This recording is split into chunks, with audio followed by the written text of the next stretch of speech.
Hello everyone, welcome back to the .NET Office. In this video, we are going to discuss about the interpolation binding in Angular 15. In the previous video, where we have seen about the data bindings in Angular 15, and we have seen there are the two types of the data binding, that is the one-way data binding and two-way data binding.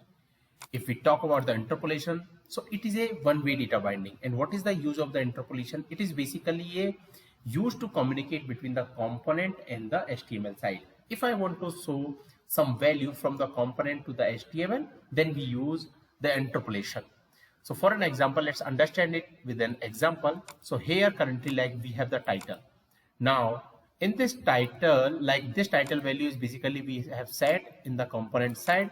Now if I want to show this title in my HTML side, then I can use it as in title and between the curly braces. These are the double curly braces. So if you will go in the browser, you will see this is Angular 15.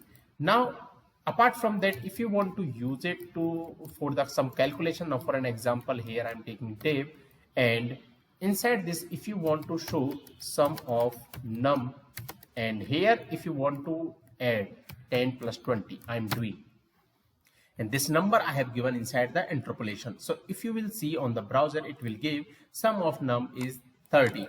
So basically interpolation do the calculation as well. Apart from that, if you want to take these number from the like I will say from this component side, so here I have assigned one variable num1, and that is the 10. So if you will want to assign it here, now for an example, what I'm doing, num1 and plus, I'm just saying 10.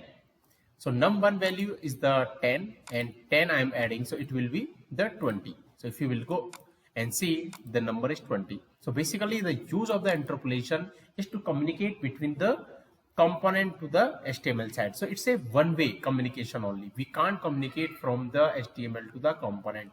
So like if you want to communicate between within the one way, or I will say like from the component to the HTML side, then we can use this interpolation.